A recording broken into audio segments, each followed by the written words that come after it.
Mi nombre es Margarita Eustaquia Maza Parada y fui la esposa del presidente de la República, Benito Juárez. Nací en Oaxaca el 29 de marzo de 1826. Mi padre, a quien le decían el Gachupín, era de origen genovés. Su nombre fue Antonio Maza y se dedicaba a comercializar la grana cochinilla, negocio muy próspero en aquel tiempo. Por otro lado, mi madre era de origen oaxaqueño y se llamó Petra Parada. Mi familia fue muy distinguida y próspera en aquel tiempo. Yo fui la menor de 4 hermanos. La casa en donde vivimos fue una de las mejores de la ciudad de Oaxaca, en aquel tiempo, claro. Yo fui educada como cualquier niña de aquellos días. Y bueno, claro, también de acuerdo a nuestra posición social. En ese entonces las mujeres debíamos aprender a comportarnos, a cuidar a los hijos, al marido, formarnos en los buenos hábitos, saber leer y escribir, saber realizar con pulcritud los quehaceres domésticos, las labores manuales, tocar o cantar música también, conocer y dominar las primeras letras para tal vez algún día poder llevar correctamente una casa como verdaderos ángeles del hogar. Esa era la idea. Las mujeres debían estar alejadas de las tentaciones y estábamos sometidas a la voluntad de nuestro padre o del marido. En realidad el hogar era nuestro lugar y el mundo era, por decirlo de alguna forma, mirado desde lejos, desde las ventanas de ese hogar. Claro que esto lo podíamos hacer mujeres de clase alta, porque también había mujeres que tenían que salir a trabajar para ganarse la vida. No teníamos los mismos derechos que los hombres, no teníamos, por ejemplo, a votar o a participar en cuestiones políticas. Legalmente no podíamos tener un negocio propio, tal vez tener dinero en el banco, no, o cambiarnos de domicilio sin permiso del padre o del marido, eso no era posible, y mucho menos divorciarnos. Bueno, el divorcio implicaba solo la separación de cuerpos, pero no podíamos volvernos a casar. Era muy mal visto que una mujer fuera madre soltera, aun cuando ésta se ocupara y pudiera mantener sola a sus hijos. Casi todas las mujeres se casaban muy jóvenes y se debían ejercer los principios de la moral cristiana. Esto era lo que convenía para llegar a ser una buena ama de casa. Sin embargo, era muy común que las parejas se unieran sin tener la bendición eclesiástica. De hecho, mis padres nunca se casaron por la iglesia, porque mi padre había estado casado antes y cuando llegó a México y conoció a mi madre, vivieron en unión libre hasta su muerte. Es posible que esta situación haya provocado que yo creciera en una familia en la que no se tenían tantos prejuicios para aquellos tiempos, obviamente. También les dije que yo fui la menor de 4 hijos, pero es muy importante que yo les comente que fui una niña adoptada. Por alguna razón y durante algún tiempo esto se guardó como un secreto. Pero sucede que en mi certificado de bautismo, mi nombre está seguido por la palabra expósita, es decir, hija adoptiva. Así también nombraban a los huérfanos, a los hijos de padres que no estaban unidos por la iglesia, es decir, hijos nacidos fuera del matrimonio, no legítimos. Y esto era tan común. Pero sin embargo, mi padre siempre me trató bien, como una más de sus hijos. Me dio educación, me dio estado y no puso reparo alguno para que yo me casara con Benito, a quien conocía desde niño y a quien pertenecía a otra clase social. Antes de casarme, algunas de mis amigas me preguntaban: ¿por qué te vas a casar con un hombre tan feo? Pues yo solo les contestaba que sí, que tal vez era muy feo, pero era un hombre muy bueno, y esto es lo más importante para el corazón de una mujer. Y sigo estando muy segura de ello. Benito y yo nos casamos en julio de 1843, en la Catedral de Oaxaca. Yo tenía 17 años y él 37. Sí, 20 años de diferencia. Pues sí, yo era 20 años menor que mi Juárez. Mi familia, pues la verdad, no puso ninguna objeción. Él ya era abogado, ya tenía 2 hijos, Tereso y Susana. Y bueno, él los mantenía. Pero aun cuando yo acepté su existencia, le pedí a Benito que no vinieran a vivir con nosotros. Nuestros primeros años de matrimonio transcurrieron en paz.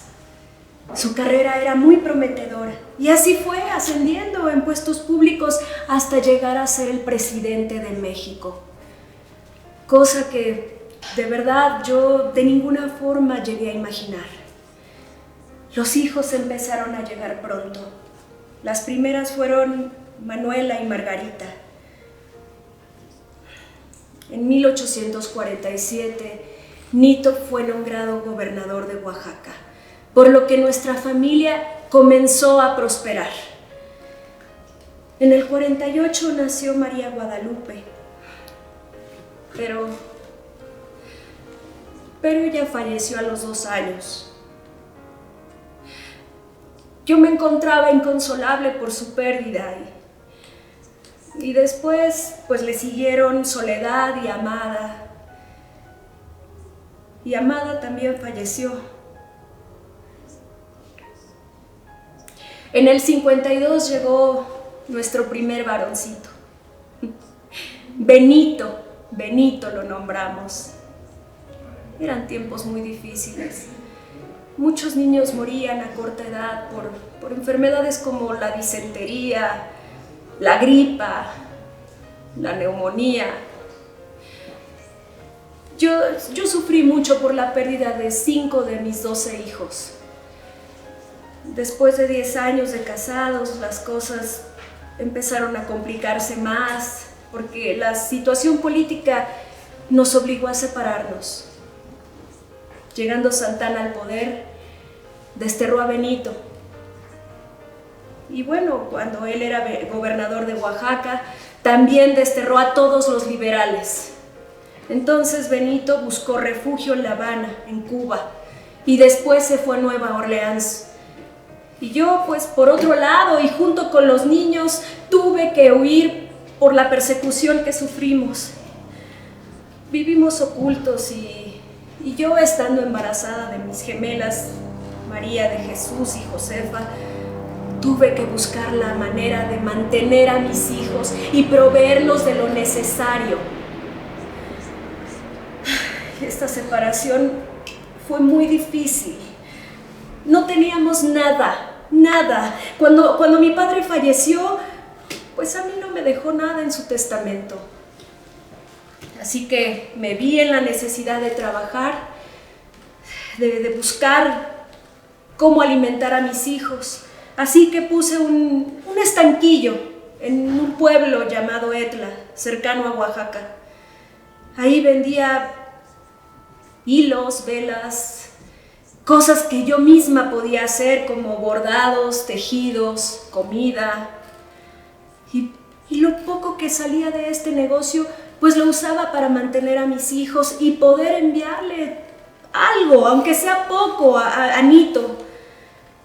Mi familia de vez en cuando nos prestaba ayuda, pero pues ese cambio de ser la familia del gobernador a ser perseguidos fue sumamente complicado. Y así pasamos 3 años separados, hasta que En 1857, cuando Benito regresó a México, volvió a ser nombrado gobernador de Oaxaca. En ese tiempo nació nuestro 10º hijo, pero pues no pasó mucho tiempo para volvernos a separar, porque Benito fue nombrado presidente de la Suprema Corte. Y entonces yo me quedé nuevamente sin mi esposo, en Oaxaca, sola, con mis hijos y con un recién nacido. Muchas eran las cuestiones políticas que determinaron que las cosas en nuestra familia sucedieran de esta forma. Después acompañamos a Nito a Veracruz, donde nació Margarita, la última de mis 12 hijos. Y fue ahí en donde la registramos. Ella fue la primera mexicana registrada. Había que poner el ejemplo. Desde entonces, cada niño que nace en nuestro país debe ser llevado al registro civil. De hecho, en 1863, cuando mi hija Manuela se casó, lo hizo por las 2 leyes, ¿sí? Antes, cualquier matrimonio era un acto sujeto solo al derecho canónico. Ella, pues, se casó con un hombre de origen cubano, Pedro Santacilia. Él era secretario y amigo de Benito, y a él lo había conocido en Nueva Orleans. Pedro, obviamente por pedido de mi esposo, se convirtió en la cabeza de familia y fue nuestro protector durante su ausencia. En ese mismo año, en 1863, partimos de la Ciudad de México hacia San Luis Potosí. Pues esto mientras se adoptaba la monarquía en México. Nos fuimos hacia Monterrey, a Saltillo, y ya en Paso del Norte, mi Juárez pudo establecer su gobierno. Durante todos esos años me dediqué a organizar la recaudación de fondos para los hospitales. Me ayudaban mis hijas mayores. Ellas hacían vendas, hacían comités de damas para ayudar a los soldados liberales, pues a enfrentar la guerra contra los franceses. También llegamos a organizar funciones de teatro y todo lo recaudado se destinaba a las víctimas de la guerra. Yo tuve que ser activa desde mi posición de mujer, ayudando con lo que podía y lo que sabía hacer. Después, pues, por temor a que fuéramos tomados como rehenes, pues Benito decidió enviarnos a los Estados Unidos. Así que nos fuimos casi sin nada de dinero, muy pobres, y nos establecimos en la ciudad de Nueva York. Ahí rentamos un departamento muy humilde en la calle 13 y ahí estuvimos hasta 1867. El clima era terrible, era fin de año. Para calentar el lugar había que comprar leña y pues eso implicaba que no pudiéramos comprar alimento. Yo no hablaba inglés y mi Juárez estaba muy lejos. Lo más triste fue la muerte de mi pequeño José María, mi Pepito, mi negrito. Apenas pasaban los 7 años. Y después Antoñito, de casi 2 años. Ese maldito frío y tantas privaciones. Pedro, mi yerno, pues nos procuraba en aquel tiempo. Y con Benito teníamos comunicación, aunque lenta. Siempre traté de acompañar a mi esposo, aún a la distancia.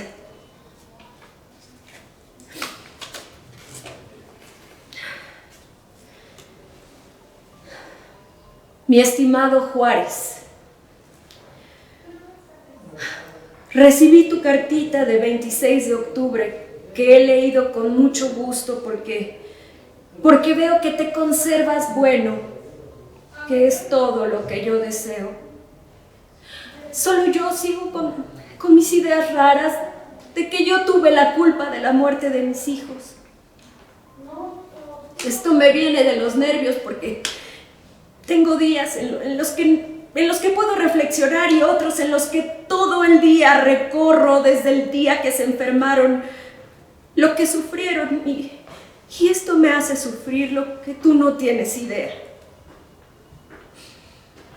El día 8 de diciembre va a ser un año que murió mi hijo Pepe y lo tengo tan presente, como si hubiera sido ayer. Mi hijo Toño, que no tiene más que 4 meses, debes considerar cómo lo tendré. Lo que te puedo asegurar es que mi vida es la más triste y no tengo esperanza de mejorarla porque lo único que me tranquilizaría sería estar contigo. Y eso no es posible. No hay remedio para mi mal. El pesar que yo tengo con la pérdida de mis hijos es tan grande que con nada me puedo distraer. Solo el tiempo me lo podrá mitigar. Soy muy desgraciada y sin esperanza de remediarlo. Volverte a ver para mí sería un gusto muy grande, pero siempre a medias, porque es sin mis hijos que no los volveré a ver nunca. Esta idea me mata. No quisiera afligirte, pero siento un grande consuelo con decirte mis sufrimientos que a otra persona extraña le enfadarían. Y tú no te enfadarás, sino que me considerarás. Adiós, Nito. Sabes que te ama y no te olvida. Tu esposa Margarita.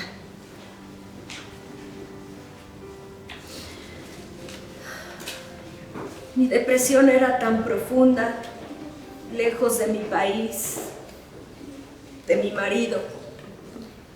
Pero aún así, no sé de dónde agarré las fuerzas para seguir adelante y enfrentar la situación.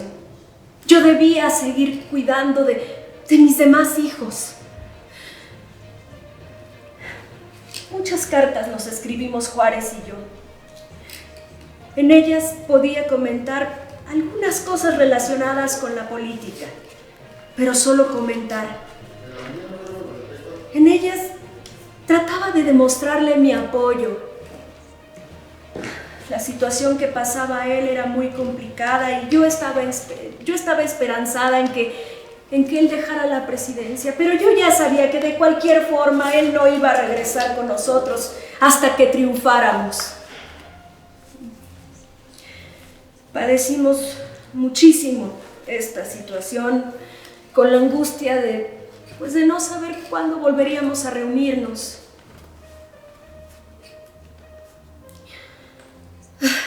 Esto y muchas cosas más le escribía yo a mi esposo.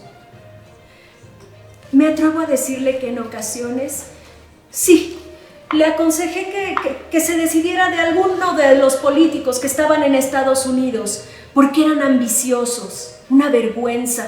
Y yo le pedía que enviara gente capaz. Cuando nos avisaron que doña Carlota ya se iba de México, yo ya quería salir corriendo a ver a mi marido a Chihuahua. Pero eso no fue posible. Muchas circunstancias aún complicaron nuestro regreso. El país aún no terminaba de pacificarse y pasaron meses y meses en los que preparamos nuestro regreso. De Nueva Orleans nos fuimos a Veracruz en el 67. El ministro Seward nos facilitó un barco de guerra de los Estados Unidos para que desde Louisville nos llevaran a Nueva Orleans y de ahí partiéramos hacia Veracruz. Mis hijos iban conmigo y en 2 pequeños ataúdes, mi Pepito y Antoñito. porque no los quise dejar en suelo extranjero. Cuando llegamos a México ya había caído el imperio, en agosto del 67. Yo, después de todo lo que padecimos, llegué exhausta, agotada. Llegamos a vivir en una casa en la calle de Tiburcio, que en estos días creo que se llama República de Uruguay. Pues yo no estaba cómoda, mucha gente, mucho lío, y entonces Benito compró una casa de campo para que yo pudiera vivir más tranquila. Esa casa estaba en la calle de Serapio Rendón. Hoy es una escuela a la que le pusieron mi nombre. Esa casa tenía una huerta en donde me gustaba cultivar vegetales y estaba muy cerca de la parroquia de San Cosme a la que yo asistía, porque yo fui católica. Tuvimos días tranquilos como cualquier otra familia. Recuerdo muy bien esas mañanas en las que Nito, antes de trabajar, me llamaba a gritos, desesperado, porque no podía hacerse el nudo de la corbata. Ahí iba yo. Ay, Nito, pero qué inútil eres. Y después, aplacarle con vaselina ese mechón de pelo que siempre se le paraba. Después se iba a trabajar a Palacio y cuando ya regresaba por las tardes salíamos a pasear juntos, claro, siempre en coche, porque a Benito no le gustaba mucho caminar. La verdad es que yo no tenía idea de que regresaría a México a pasar mis últimos 3 años y medio de vida. Aún en paz y con más tranquilidad, mi salud se deterioró. Y pues yo supongo que fue el resultado de tantas privaciones, de tantos sobresaltos, del inmenso y constante dolor por la muerte de mis hijos. Y así fui enfermando y las recaídas se prolongaban cada vez más, hasta que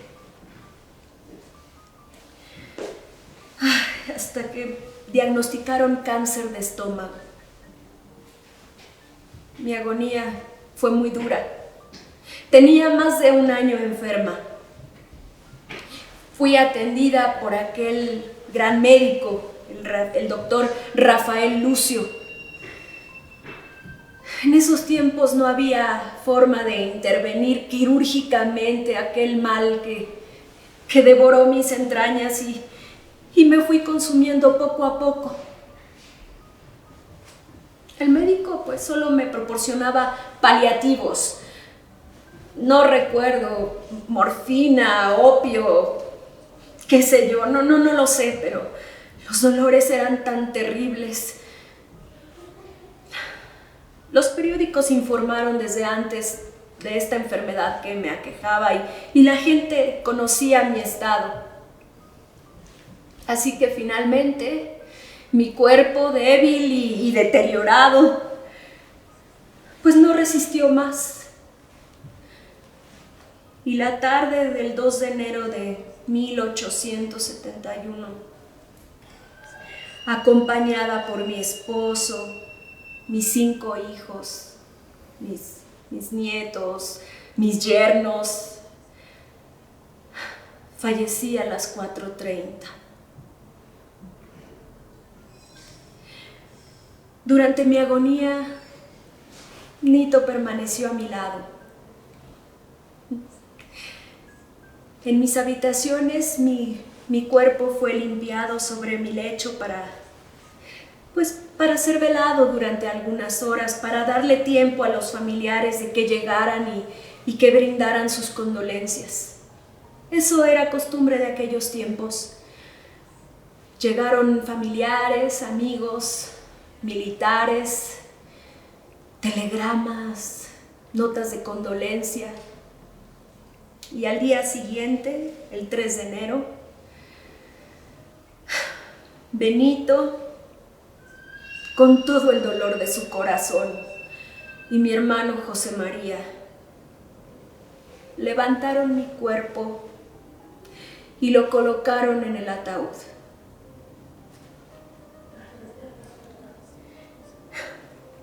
Más de 2000 personas nos acompañaron en el cortejo fúnebre y fui sepultada en el Panteón de San Fernando. Yo nunca pensé que recibiría tantos honores, que la gente expresaría tanto cariño hacia mi persona. Aun cuando fui la esposa del presidente de la República, siempre estuve atenta de lo que necesitara él y toda nuestra familia. Me dediqué por entero a todos ellos y no tuve nunca el atrevimiento de intervenir en las decisiones, en los razonamientos y en la forma de gobernar de mi marido. Intenté ser discreta, cumplir con mi papel de esposa. Como les dije en un principio, yo nunca llegué a pensar que Benito llegaría a ser presidente. De verdad que no tuve ni la más mínima idea de que eso implicaría tantas privaciones, tanta angustia y también tanto dolor. Viví 45 años, pocos. Fueron años duros de tristeza, de zozobra, con la amargura y el dolor por la pérdida de mis pequeños hijos. Y teniendo todo el tiempo el Jesús en la boca. Y tal vez fue esa angustia, tanta preocupación, la que causó esa terrible enfermedad que acabó con mi vida. Yo sé que mi Benito quedó destrozado y muy deprimido. Después de un año, él también enfermó y falleció. Yo sin él hubiera sido una mujer desconocida.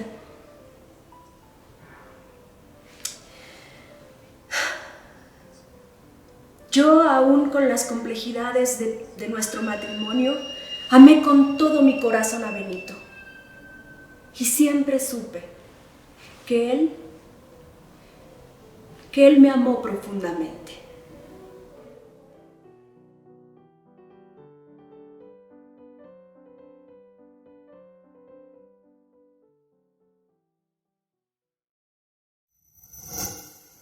Gobierno de México.